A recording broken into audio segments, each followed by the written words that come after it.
Renungan pada hari ini diambil dari Injil Yohanes. Demikian firman Tuhan yang disampaikan di dalam Yohanes 7 ayat 8 sampai 13. Pergilah kamu ke pesta itu, aku belum pergi ke situ, karena waktuku belum genap. Demikianlah katanya kepada mereka, dan ia pun tinggal di Galilea. Tetapi sesudah saudara-saudara Yesus berangkat ke pesta itu, ia pun pergi juga ke situ. Tidak terang-terangan tetapi diam-diam. Orang-orang Yahudi mencari dia di pesta itu dan berkata, "Di manakah ia?" Dan banyak terdengar bisikan di antara orang banyak tentang dia. Ada yang berkata, "Ia orang baik." Ada pula yang berkata, "Tidak, ia menyesatkan rakyat." Tetapi tidak seorang pun yang berani berkata terang-terangan tentang dia karena takut terhadap orang-orang Yahudi.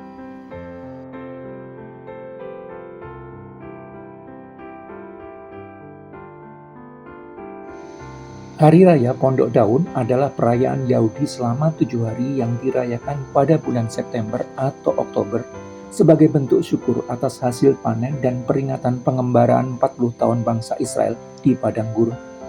Orang Yahudi merayakan dengan membangun dan tinggal di pondok sementara untuk mengenang perlindungan Tuhan.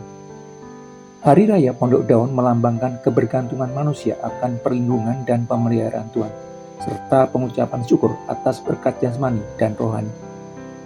Pada Hari Raya Pondok Daun, orang Yahudi berkumpul dalam jumlah besar.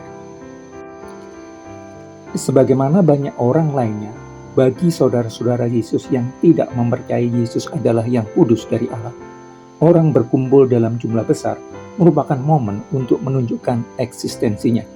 Jika pengakuan dari banyak orang merupakan tujuan dari berbagai tindakan yang dilakukan. Waktu yang tepat untuk menjadi populer, waktu yang tepat untuk diakui kualitasnya. Karena itu mereka menyarankan Yesus supaya pergi ke Yerusalem di Yudea untuk mendemonstrasikan berbagai perbuatan ajaib yang telah dilakukannya di berbagai wilayah pinggiran Israel yang sepi. Walau awalnya menolak untuk pergi ke lokasi di mana perayaan Hari Raya Pondok Daun itu diselenggarakan, sesudah saudara-saudaranya berangkat ke pesta itu, Yesus pun pergi juga ke situ, tidak terang-terangan tetapi diam-diam. Bukan untuk melakukan apa yang disarankan oleh saudara-saudaranya, tetapi untuk melakukan apa yang dikehendaki Allah Bapa baginya. Yesus yang telah semakin populer akibat pengajaran dan berbagai perbuatan baik yang dilakukan di berbagai wilayah pinggiran Israel, dicari banyak orang Yahudi.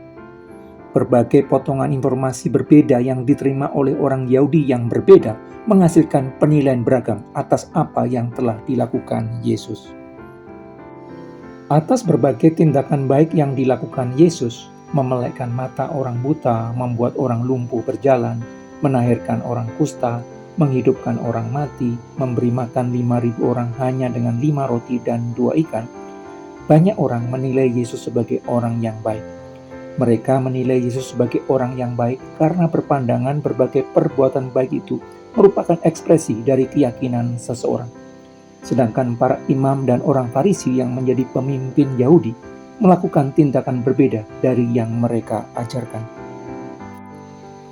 Atas tindakan Yesus mengabaikan hari Sabat ketika menyembuhkan orang sakit dan menyebut dirinya sebagai roti yang turun dari surga yang akan memberikan hidup yang kekal, banyak orang menilai Yesus telah menyesatkan banyak orang. Mereka menilai Yesus menyesatkan banyak orang karena berpandangan bahwa seharusnya ajaran tradisional yang diajarkan nenek moyang Israel selama ratusan tahun harus dipegang dan dipertahankan terus. Penilaian berbeda banyak orang atas perbuatan yang dilakukan satu orang yang sama menunjukkan bahwa apapun yang dilakukan seseorang akan selalu menghasilkan penilaian berbeda dari orang lain. Sebagian orang akan menilainya positif dan sebagian lain akan menilainya negatif. Penilaian berbeda, bahkan terkadang bertentangan, sangat dipengaruhi oleh potongan informasi yang didapatkan dan latar belakang pengetahuan dan pandangan orang terhadap sesuatu. Berbagai penilaian berbeda banyak orang itu dilakukan diam-diam, tidak secara terbuka. Mereka memberikan penilaian tersembunyi karena takut terhadap orang-orang Yahudi.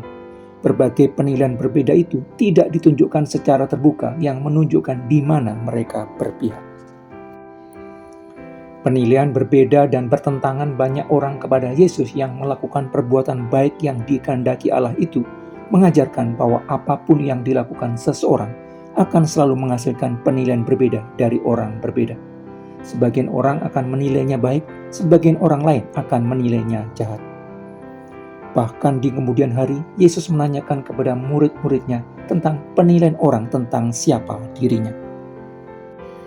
Tetapi Yesus yang tidak mencari hormat dari orang lain, tidak menjadikan penilaian orang terhadap dirinya sebagai dasar melakukan atau tidak melakukan tindakan tertentu.